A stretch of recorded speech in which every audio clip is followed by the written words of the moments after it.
All right, it's time to talk about this week's biggest brand stories with Tony Chapman, host of the Chatter That Matters podcast. Good morning, Tony. Great to see you. Great to be here. Looking pretty in pink. I love it. Look at the color. We've got a lot of spring action happening here, that's for sure. Exactly. We've got to bring some color here because there's none outside, that's for sure. But we've got to talk about crypto. There's been a real surge in crypto. Paul Bagnall telling us, a coin was trading for over $110,000 US this week. Does that change the perception? Are people now taking crypto more seriously with surges like this? Mm-hmm. Absolutely. And what we're dealing with in this world is a lot of people that have nothing and a handful of people that have everything. And they got to move that money. And the U.S. dollar is just being downgraded. Mm-hmm. U.S. has got to sell $7 trillion worth of debt this year. So they're saying, I need another place to go. And gold and silver hasn't been it. So now it's starting to look at digital currency. Combine that with the United States saying we're actually pro-digital currency. Mm-hmm. It's a great way to control your society. Takes away the black market, because if cash disappears, everything has to be done digitally. So I think we're going to see more and more a move to it. I just don't understand the Bitcoin versus the Ethereum.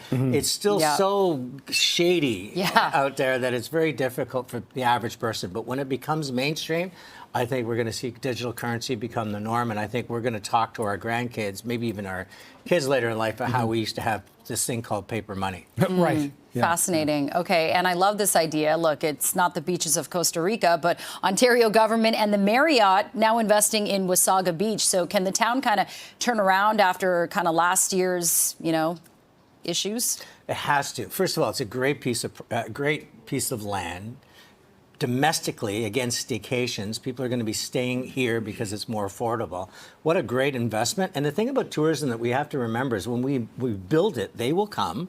But it creates a circular economy because there's people that support that infrastructure. And then if that starts getting busy, guess what? That property next door gets developed. Yep. And then the main street, then my house is worth more. And then there's tourism and jobs and young people stay. So tourism is a key component in our economy going forward. Mm-hmm. And what better than Canada to be putting their hand up and saying this is a place to be. Yeah, and Marriott, obviously one of the biggest hotel brands in the world. They know what they're doing. Yeah, and the thing about Marriott, and most of this is owned by insurance and private money, and they buy the rights to Marriott, and Marriott has a reservation system. So Marriott's a juggernaut. They're huge, but I mean, again, beautiful piece of land, beautiful beach. Now, can they create beyond the shoulder seasons? Like, can we, is this going to be a winter resort? Can we be going up in the fall and the spring? Because if it's just summer, it's tough to make it work. And that's what I think they did so well up in Blue Mountain.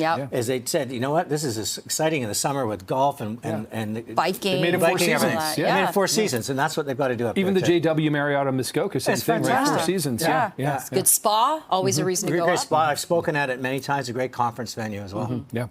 All right, let's also talk about this Mountain Equipment Co-op back under Canadian ownership. I must be honest, Tony, I didn't realize that it wasn't, but it's so significant that it is again now. And, it's this private equity that bought all this retail and just try to extract value and put everything on the ropes. Thank God it's come back. But what I'd love to see Mountain Equipment Co-op do is tie in again with tourism, adventure tourism, ecotourism, which is huge around the world, and say, how do we partner with places like Fogo Island? How do we try with hiking the Cabot Trail? What are the things that we can do so the Mountain Equipment Co-op also becomes a cooperative to get people to realize there's so much to see in Canada?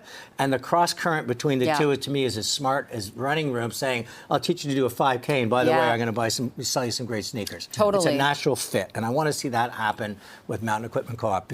Be Mountain Equipment and equip Canadians to live and breathe and explore Canada. And visit Canada. And camp more, for sure. Kind of Lululemon does that with their yoga and their classes. They've created a lifestyle. Already equipped with Mountain Equipment Co-op. You rent a tent, a glam tent, all set up for you. And guess what? When you're there, you're going, I love this. Maybe I'm going to go back and buy it. Right. Or kayak to rent. Like, just create this circular economy again instead of these silos. This country always operates on these prisons. Drawbridge comes out.